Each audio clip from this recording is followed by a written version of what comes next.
Hello students, West Bengal commerce ক্লাসে তোমাদের সবাইকে স্বাগত। আমি মনিশ সরকার। আর ওয়েস্ট বেঙ্গল বোর্ডের সেমিস্টার 3-র এক্সামিনেশান প্রায় শেষের মুখে। অনেকের এক্সামিনেশান শেষ হয়ে গেছে যাদের কস্ট ট্যাক্স নেই। আজকে আমাদের পরীক্ষা হয়েছে বিএসটিডি, বিজনেসের সাবজেক্টটি। আর বিজনেস সাবজেক্টটির ফুল 100% জেনুইন অ্যান্সার কী হবে, অর্থাৎ প্রত্যেকটা কোশ্চেন্স কেমন হয়েছে, ওভারঅল পেপার কেমন হয়েছে, এই বিষয় নিয়ে আমরা আলোচনা করব আর কোশ্চেনের অ্যান্সারগুলোকে নিয়ে আলোচনা করব। তো সবার আগে আমরা কোশ্চেন পেপারটাকে আগে অ্যানালিসিস করি আর কোশ্চেনের অ্যান্সারগুলো কী হবে সেগুলো একবার দেখি। সবার আগে আমার কাছে যে সেটটি রয়েছে সেখানে যে প্রশ্নটি করেছিল সেটি হচ্ছে, ফিওলের নীতিগুলি কি? ফিওলের নীতিগুলি ব্যবস্থাপনার দক্ষতার সঙ্গে সংশ্লিষ্ট, অর্থাৎ অপশান এ হচ্ছে গিয়ে রাইট অ্যান্সার। তারপর সেকেন্ড কোশ্চেনটা, আদেশের একতা নীতির লঙ্ঘন প্রতিষ্ঠানের ড্যাশ ক্ষুণ্ণ করে, যেখানে নির্দেশের একতা নীতির লঙ্ঘন প্রতিষ্ঠানের ড্যাশের অভাব সৃষ্টি করে। এটা হবে নিয়মানুবর্তিতা এবং সমন্বয় সাধন, অর্থাৎ ডিসিপ্লিন এবং কোঅর্ডিনেশন, অর্থাৎ অপশান নাম্বার সি হচ্ছে সঠিক উত্তর। এরপর কোশ্চেন নাম্বার 3। কোশ্চেন নাম্বার 3তে বলেছে ব্যবস্থাপনার নীতিগুলি চরম। অবশ্যই ব্যবস্থাপনার নীতিগুলি চরম নয়, তাই এটি হচ্ছে ফলস। আর ব্যবস্থাপনার নীতির কার্যকারণ সম্পর্ককে ব্যাখ্যা করে, একদমই তাই ট্রু। তাহলে আমি বলতে পারি অপশান বি, অর্থাৎ এ হচ্ছে মিথ্যা, বি হচ্ছে সত্য বা ট্রু। এরপর কোশ্চেন নাম্বার 4। কোশ্চেন নাম্বার 4-এ দুটো স্তম্ভ দেওয়া রয়েছে, সেই দুটোকে মেলাতে হবে। এটার উত্তর হবে অপশান নাম্বার ডি, অর্থাৎ আমি বলতে পারি বিন্যাস। বিন্যাসের সাথে হবে প্রত্যেকটি জিনিসের সঠিক স্থান।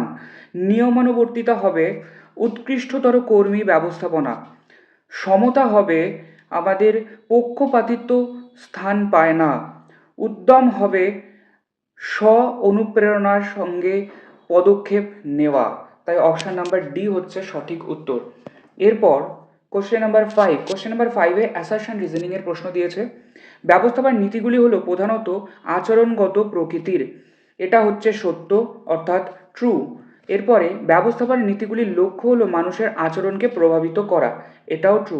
আর এটা হচ্ছে অ্যাসারশনের সঠিক রিজন বা সঠিক ব্যাখ্যা, তাই আমরা বলবো option number A is the right answer.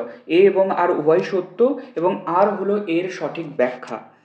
এরপর কোশ্চেন নাম্বার 6। কোশ্চেন নাম্বার 6 বলছে বিপণীজাত পণ্যের বা শপিং প্রোডাক্ট এর উদাহরণ হলো কোনটা? এটা হবে মোটর গাড়ি, অপশান নাম্বার বি। এরপর কোশ্চেন নাম্বার 7। কোশ্চেন নাম্বার 7-এ বলছে বিপণন হলো পণ্যাভিমুখী, একদমই নয়, ফলস। বিক্রয় হলো ক্রেতাভিমুখী, এটাও নয়, ফলস। অর্থাৎ অ্যাকচুয়ালি উল্টো দিয়েছে, তাই এটা হবে এ এবং বি উভয় মিথ্যা, অপশান নাম্বার ডি। এরপর কোশ্চেন নাম্বার 8। কোশ্চেন নাম্বার 8-এ বলছে যখন পণ্য বন্টনের গতিপথে কোনো মধ্যস্থত কারবারি থাকে না, তখন সেই গতিপথকে কি বলা হয়? এটা হবে শূন্য, অর্থাৎ জিরো লেভেল চ্যানেল। ওকে, অপশান নাম্বার এ। এরপর কোশ্চেন নাম্বার 9টা ভালো প্রশ্ন ছিল, অনেকের হয়তো কনফিউশন হয়েছে যে ডেটল হলো একটি কি? ডেটল হবে একটা ব্র্যান্ড। অনেকের ব্র্যান্ড আর ব্র্যান্ড নেমের মধ্যে কনফিউশন হয়েছে। ব্র্যান্ড নেম হলো পার্টিকুলার কোনো একটা প্রোডাক্টের নাম, আর ব্র্যান্ড হচ্ছে তার থেকে অনেক বড় জিনিস যার অনেকগুলো প্রোডাক্ট রয়েছে, পুরো একটা ব্র্যান্ড রয়েছে, সেটা হচ্ছে ব্র্যান্ড। অর্থাৎ ডেটল অনেকগুলো প্রোডাক্টের নিয়ে একটা ব্র্যান্ড, তাই ডেটল হচ্ছে অপশান এ বা ব্র্যান্ড। এরপর মোড়কজাতকরণ করা হয় পণ্যের নিরাপত্তার জন্য, অপশান নাম্বার এ হলো সঠিক উত্তর। এর পরের প্রশ্ন অ্যাসারশন রিজনিং, কোশ্চেন নাম্বার 11। পরিকল্পনা হলো একটি মানসিক চর্চা বা অনুশীলন, এটা হচ্ছে সত্য বা ট্রু। যদি কোনো লক্ষ্য পূরণের জন্য আর কোনো বিকল্প উপায় না থাকে তবে পরিকল্পনার প্রয়োজন হয় না, এটাও ট্রু। তাই এটার অপশন হবে, কিন্তু ওপরের যেটা অ্যাসারশন দেওয়া তার সঠিক ব্যাখ্যা এটা নয়, তাই অপশন নাম্বার বি হচ্ছে সঠিক উত্তর। এ এবং আর উভয় সত্য, কিন্তু আর এর সঠিক ব্যাখ্যা নয়, option number B is the right answer. এরপর question number 12। Question number 12, dash হলো দীর্ঘমেয়াদী পরিকল্পনার উদাহরণ, মূলধন বাজেট বা capital budget, option number B. এরপর কোশ্চেন নাম্বার 13টাও ভালো প্রশ্ন। সংগঠনের প্রাচীনতম রূপটি হলো রৈখিক সংগঠন বা লাইন অর্গানাইজেশন। এই প্রশ্নটা হয়তো অনেকে জানতে না, বা যারা পড়েছো তাদের জন্য সহজ, তো এটা ছিল একটা ইউনিক প্রশ্ন। কোশ্চেন নাম্বার 14, বিভাগ ভিত্তিক কাঠামো ব্যয়বহুল, এটা সত্য বা ট্রু, অপশন নাম্বার বি। এরপর কোশ্চেন 15, ড্যাশ অর্পণ করা যেতে পারে, কর্তৃত্ব বা অথরিটি, অপশন নাম্বার বি। এরপর পটস কর্প কথাটির প্রবর্তন বা প্রবক্তা হলেন লুথার গ্যালিক। এই প্রশ্নটা খুবই সহজ প্রশ্ন, অপশান নাম্বার সি।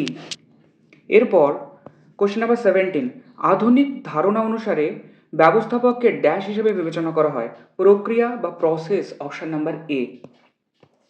এরপর কোশ্চেন নাম্বার 18, ব্যবস্থাপনা হলো একটি নিশ্চল প্রক্রিয়া, ব্যবস্থাপনার নীতি ও কৌশলগুলি অত্যন্ত অনমনীয়, দুটোই হচ্ছে আমার ফলস। ব্যবস্থাপনার নীতি একটি নিশ্চল প্রক্রিয়া বা স্ট্যাটিক প্রসেস নয়, এটা হবে ফলস। তারপরে ব্যবস্থাপনার নীতি ও কৌশলগুলি অত্যন্ত অনমনীয় নয়, এটাও ফলস, ফ্লেক্সিবল হয়। তাই অপশান নাম্বার ডি, এ এবং বি উভয়ই মিথ্যা। এরপর কোশ্চেন নাম্বার 19, আবার আমাদের স্তম্ভ 1 আর স্তম্ভ 2 মেলাতে হবে। এটা হবে অপশান নাম্বার ডি, অর্থাৎ আমি বলতে পারি এ কলা হবে আমাদের সৃজনশীলতা, বিজ্ঞান বি হবে আমাদের জ্ঞানের শৃঙ্খলাবদ্ধ ভাণ্ডার, আর অপশান নাম্বার সি পেশা হবে নৈতিক আচরণবিধি বা অপশান নাম্বার 2। আর তাই আমি বলতে পারি এই প্রশ্নের সঠিক উত্তর হচ্ছে অপশান নাম্বার ডি।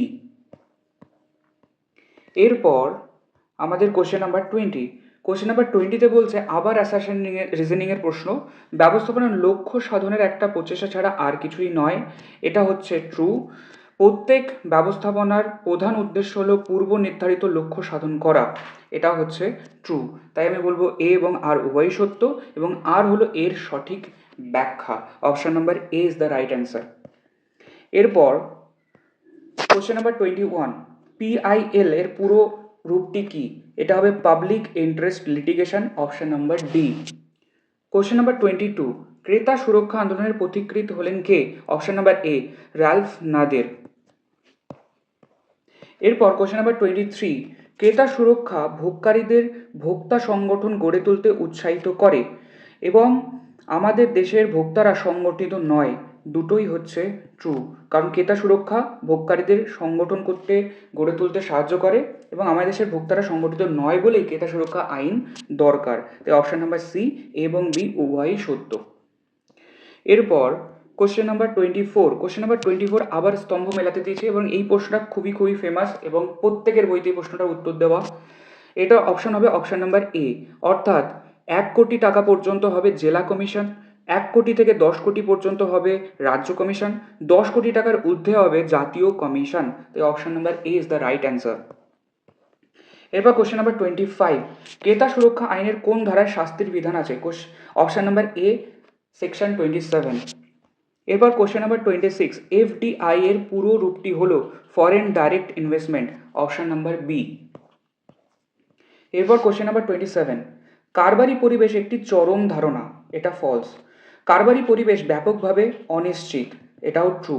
তাই option number B is the right answer, A মিথ্যা, বি সত্য।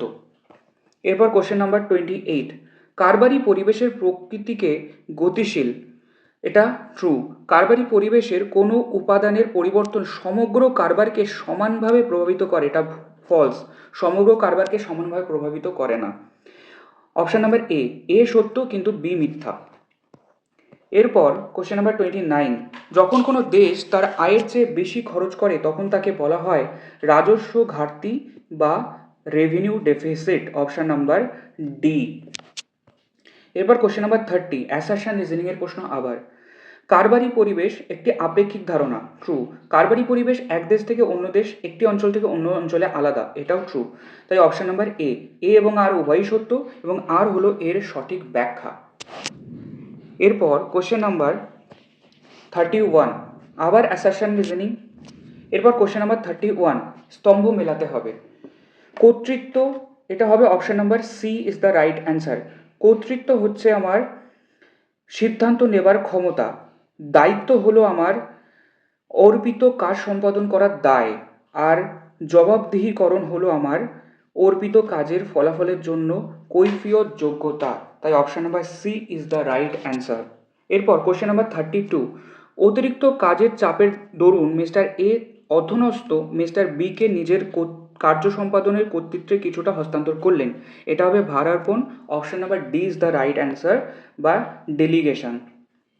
এরপর কোশ্চেন নাম্বার 33, কোশ্চেন নাম্বার 33তে বলছে ড্যাশ সংগঠনে ব্যক্তিগত অনুভূতি অগ্রাহ্য করা হয় এবং কঠোর নিয়মানুবর্তিতা অনুসরণ করা হয়, অবভিয়াসলি বিধিবদ্ধ সংস্থা বা ফর্মাল বিজনেসের জন্য। Option number C is the right answer. এরপর কোশ্চেন নাম্বার 34। কোশ্চেন নাম্বার 34টা হচ্ছে সমগ্র কোশ্চেন পেপারের মধ্যে একটা অ্যাজাম্পশন বেসড প্রশ্ন। কেন? এটা ইন্টারপ্রিটেশন ডিফারেন্ট হতে পারে। বলছে সংগঠন হলো একটি বহুমুখী কাঠামো, একদম ট্রু। কোনো সংগঠনের যোগাযোগ চ্যানেলগুলি নিম্নমুখী, ঊর্ধ্বমুখী এবং অনুভূমিক হতে পারে, এটাও ট্রু। এবার আমাদেরকে দেখতে হবে যে অ্যাসারশনের সঠিক রিজন এটা কিনা। তো যদি আমি বলি যে সংগঠন হলো একটি বহুমুখী কাঠামো, তার কারণ কি শুধুই এটা? এছাড়াও আরও অনেকগুলো কারণ রয়েছে যার জন্য সংগঠন হলো একটি বহুমুখী কাঠামো। তাই যদি আমি সেই বিচার করি যে এটা সঠিক ব্যাখ্যা নয়, এছাড়া আরও অনেক কারণের জন্য সংগঠনকে একটি বহুমুখী কাঠামো বলা হয়, তাহলে অপশান নাম্বার বিটা অ্যান্সার হতে পারে যে এ এবং বি উভয় সত্য, কিন্তু আর এর সঠিক ব্যাখ্যা নয়। কিন্তু আবার যদি বলি যে বহুমুখী কাঠামো বলা হয় কারণ চ্যানেলগুলি নিম্নমুখী, ঊর্ধ্বমুখী, অনুভূমিক অনেক রকমভাবে যোগাযোগ করা যায়, এটাও একটা কারণ যার জন্য সংগঠনকে বহুমুখী কাঠামো বলা হয়। সেই দিক থেকে ভাবতে গেলে অপশান নাম্বার এটাও অ্যান্সার হতে পারে। তাই পার্টিকুলার এই প্রশ্নের উত্তরটা আমরা দেখতে হবে যে বোর্ড কি অ্যান্সার করছে। তো অপশান নাম্বার এ এবং অপশান নাম্বার বি এর মধ্যে যে কোনো একটা হতে পারে। This is the final answer. এরপর আমাদের 35, কোশ্চেন নাম্বার 35 বলছে ড্যাশ অধনস্থদের গুরুত্ব হ্রাস করে, কেন্দ্রীকরণ বা সেন্ট্রালাইজেশন হ্রাস করে। কোশ্চেন নাম্বার 36, কোশ্চেন নাম্বার 36-এ বলছে নিচের কোনটি শাস্তিযোগ্য অপরাধ? নিয়ম লঙ্ঘন বা violation of rules. Option number D is the right answer. Question number 37, question number 37-এ বলছে ড্যাশ লোকেদের আচরণ নিয়ন্ত্রণ করে, শৃঙ্খলা বজায় রাখে, নিয়ম বা rule. Option number B is the right answer. এরপর কোশ্চেন নাম্বার 38, কর্মনীতির বিকল্প থাকতে পারে, ট্রু। নিয়মের কোনো বিকল্প থাকে না, এটাও ট্রু। তাই অপশন নাম্বার সি, এ এবং বি উভয়ই সত্য। এরপর কোশ্চেন নাম্বার 39, কোশ্চেন নাম্বার 39-এ আবার আমাদেরকে কলাম ম্যাচিং করতে হবে। Option number B is the right answer. অর্থাৎ পরিকল্পনার বৈশিষ্ট্য হলো ব্যবস্থাপনার প্রাথমিক কাজ, আর পরিকল্পনার গুরুত্ব হলো নিয়ন্ত্রণের ভিত্তি প্রদান। পরিকল্পনার সীমাবদ্ধতা হলো একটি ব্যয়বহুল প্রক্রিয়া। পরিকল্পনার ধাপ হলো উদ্দেশ্য স্থিরীকরণ। Option number B is the right answer. And আমাদের লাস্ট প্রশ্ন, কোশ্চেন নাম্বার 40, বিকৃত পণ্য ফেরত নেওয়া হয় না, এটা কী ধরনের পরিকল্পনা? কর্মনীতি বা policy. Option number D is the right answer. Overall question paper খুব কঠিন হয়নি, একেবারে সহজও হয়নি, মডারেট ছিল। আমার মতে যারা বইয়ের কোশ্চেনগুলো খুঁটিয়ে খুঁটিয়ে পড়েছে, ডাইরেক্ট প্রশ্ন ছিল, এমন নয় যে খুব ডিফিকাল্ট জটিল থিঙ্কিংয়ের প্রশ্ন দিয়েছে, সহজ প্রশ্ন দিয়েছে, বইয়েরই প্রশ্ন দিয়েছে। যারা বইটা অ্যাটলিস্ট ভালো করে পড়াশুনো করে গেছে, প্রত্যেকটা এমসিকিউ টেস্ট পেপার সলভ করে গেছে, তাদের জন্য সমস্ত প্রশ্নই হচ্ছে আমাদের কমন। আমাদের সেমিস্টার 3-র most of the examination complete, অনেকের জন্য সমস্ত এক্সামও কমপ্লিট হয়ে গেছে যাদের কস্ট অ্যান্ড ট্যাক্সের পরীক্ষাটা নেই। আর যাদের কস্ট ট্যাক্সের আছে তাদের এখনও কস্ট ট্যাক্সের আগে 5 ডেজের সময় পেয়েছো, কস্ট ট্যাক্স ভালো করে পড়ো। আর যারা তোমরা সেমিস্টার 4-এর জন্য ক্লাস নিতে চাও অনলাইনে, তাদের জন্য আমি কিভাবে ক্লাস নেবে, কিভাবে অ্যাডমিশন নেবে, সমস্ত তথ্য আমি জানিয়ে দেবো, এবং সেই অনুযায়ী তোমরা সঠিক সময় অ্যাডমিশন নিয়ে আমরা সেমিস্টার 4-এ আরও ভালো করে পড়াশুনো করতে হবে। তাই আজকের ক্লাসটা এই পর্যন্ত, আর তোমার সাথে দেখা হচ্ছে পরবর্তী ক্লাসে। So thank you so much.